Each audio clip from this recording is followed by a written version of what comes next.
অপরূপা পোদ্দারের স্বামীকে গ্রেপ্তার করেছে এনআইএ। আর অন্যদিকে এবার অপরূপা পোদ্দারের বিরুদ্ধেও দায়ের হলো এফআইআর। শ্রীরামপুর থানায় তাকে হাজিরার সমন পাঠানো হয়েছে। পুলিশকে ধাক্কা দেবার অভিযোগ অপরূপা পোদ্দারের বিরুদ্ধে। দিদি কি বলবেন? দিদি কি বলবেন? দিদি কি বলবেন? দিদি কি বলবেন?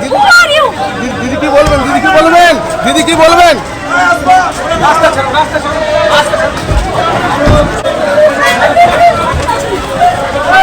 দিদি কি বলবেন?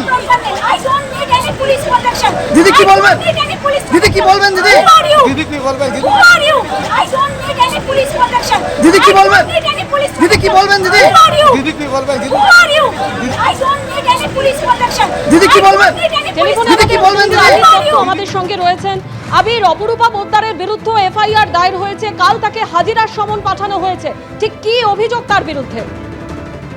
যেটা জানা যাচ্ছে যে অপরূপা পোদ্দার তার বিরুদ্ধেও এফআইআর করা হয়েছে এবং এই এফআইআর এর পিছনে কারণ হিসেবে যেটা জানা যাচ্ছে যে অপরূপা পোদ্দার আজকে যখন তার স্বামীকে এনআইএ গ্রেপ্তার করে নিয়ে যাচ্ছিল, ঠিক সময় তার বাড়ির সামনে তার অনুগামীরা বিক্ষোভ শুরু করে।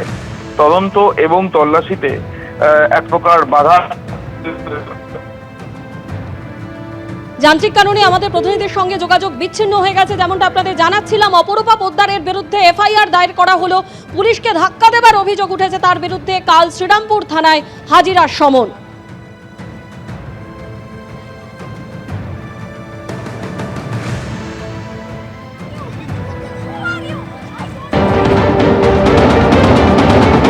অপরূপা পোদ্দারের বাড়ির সামনে বিক্ষোভ করতে শুরু করে তার অনুগামীরা। কিন্তু প্রথমে আমরা দেখলাম যে যখন বিক্ষোভ শুরু হয় তারা কিন্তু বলতে থাকেন যে কেন তল্লাশি, কাউকে নিয়ে যেতে দেবেন না তারা। এবং তারপরে এখানে প্রচুর সংখ্যায় পুলিশ এবং সেন্ট্রাল ফোর্স তারা চলে আসেন এবং এখন যারা এখানে বিক্ষোভ করছিলেন তাদেরকে সরিয়ে দেওয়ার কাজ করা হচ্ছে পুলিশের তরফ থেকে। কোনো অবস্থায় সেন্ট্রাল এজেন্সি এনআইএর তরফ থেকে যে তল্লাশি অভিযান চালানো হচ্ছে সেই তল্লাশিতে যাতে কোনো রকম বাধা না পড়ে সেই বিষয়টাই কিন্তু প্রধান প্রায়োরিটি। তার কারণ 2023-এর যে মামলার পরিপ্রেক্ষিতে এই তল্লাশি অভিযান এবং চলছে। যেটা এনআই সূত্রে খবর যে অপরূপা পোদ্দারের স্বামীকে গ্রেপ্তার করা হয়েছে, তারপর থেকে এইভাবে জমায়েত করে একেবারে অপরূপা পোদ্দারের বাড়ি যেখানে সেন্ট্রাল ফোর্স দিয়ে ঘেরা, সেখানে জমায়েত করে তাদের এই যে তল্লাশি অভিযানের আগে এখান থেকে তারা কিন্তু একের পর এক স্লোগান শাউটিং করতে শুরু করে।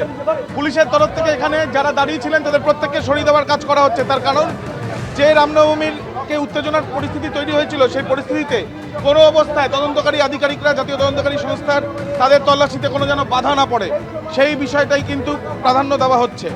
সেন্ট্রাল ফোর্স থেকে আরম্ভ করে পুলিশ আমরা দেখছি যারা এখানে বিক্ষোভ করছিলেন তাদেরকে সরিয়ে দেওয়া হচ্ছে। একদিকে যেমন এই ছবি, আরেকদিকে একবার ছবিটা দেখাতে বলবো যে একের পর এক কিন্তু এখানে প্রচুর মানুষ যারা দাঁড়িয়েছিলেন তাদেরকে এখান থেকে অপরূপা পোদ্দার এবং তাকেও আমরা দেখলাম যে যখন বিক্ষোভ হচ্ছে তিনি বাইরে বেরোন এবং তারপরে তিনি নিজে ভেতরে চলে যান। কিন্তু কোনো অবস্থায় জাতীয় তদন্তকারী সংস্থার এই যে তল্লাশি অভিযান 2023 সালে 6টি মামলা সারা পশ্চিমবঙ্গে, এই 6টি মামলার মধ্যে অন্যতম হুগলির এই মামলা। এই মামলার পরিপ্রেক্ষিতে যে তল্লাশি চলছে তাতে বাধা যদি পড়ে সেই ক্ষেত্রে সমস্ত বিষয়টি আদালতের কাছে জানাবে এনআইএ। তাই পুলিশের সঙ্গে এনআইএর আধিকারিকদের কথা হয়েছে, তারা স্পষ্টত বলেছেন যে কোনো রকমভাবে এই যে বিক্ষোভ করা হচ্ছে, যেখানে তল্লাশি অভিযান চলছে, সেটা বরদাস্ত করা যাবে না। আরও একবার ছবিটা দেখাতে বলবো সন্দীপ সাধুকাকে, যেখানে আমরা দাঁড়িয়ে রয়েছি। এই যে বিক্ষোভ করা হচ্ছিল এক প্রকার, যেখানে এনআইএর একের পর এক গাড়ি দাঁড়িয়ে রয়েছে, যেখানে একের পর এক আমরা দেখলাম যে সেন্ট্রাল ফোর্সের জওয়ানরা তারা দাঁড়িয়ে রয়েছেন। সেই জায়গা থেকে দাঁড়িয়ে কোনো অবস্থায় যাতে কোনো রকম তদন্তে তল্লাশি অভিযান তারা এখান থেকে বেরোনোর সময় তাদের যাতে কোনো রকমভাবে সমস্যা না হয় সেই বিষয়টা নজর দিতে হবে। এবং তাদের এই যে কমিউনিকেশনের পরে পুলিশকে আমরা দেখলাম প্রচুর সংখ্যায় পুলিশ এখানে সঙ্গে সেন্ট্রাল ফোর্সের বাহিনী যারা এনআইএর সঙ্গে এখানে এসছেন একেবারে এনবিসিসি স্কোয়ার থেকে, যেখানে এনআইএর অফিস, সেখান থেকে। তার পরবর্তীকালে এখানে যারা বিক্ষোভ করছিলেন সেই বিক্ষোভের পেছনে কারণ কি কারণে বিক্ষোভ এবং এখানে যে তল্লাশি অভিযান হচ্ছে সেটা 2023 সালের যে মামলা ডালখোলায় হয়েছিল, 2023 যে মামলা হাওড়ায় হয়েছে এবং তার সাথে সাথে হুগলিতে রিষ্টাতে দুটি মামলা, সেই মামলা 7 জনকে গ্রেপ্তার করেছিল। তদন্তভার হাতে নেয় এনআইএ এবং এনআইএ তদন্তভার হাতে নিয়ে তারা মনে করেছেন এই ঘটনার পেছনে উস্কানি রয়েছে। এই উস্কানির পেছনে কারা সেটা তারা জানতে চান।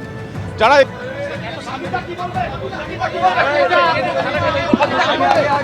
নিয়ে যাচ্ছি আর কি 2023 মামলা আমাকে নিয়ে যাচ্ছে অর্পণ সাহা নিয়ে যাচ্ছে 2023 মামলা। এবিপি আনন্দ, এগিয়ে থাকে, এগিয়ে রাখে।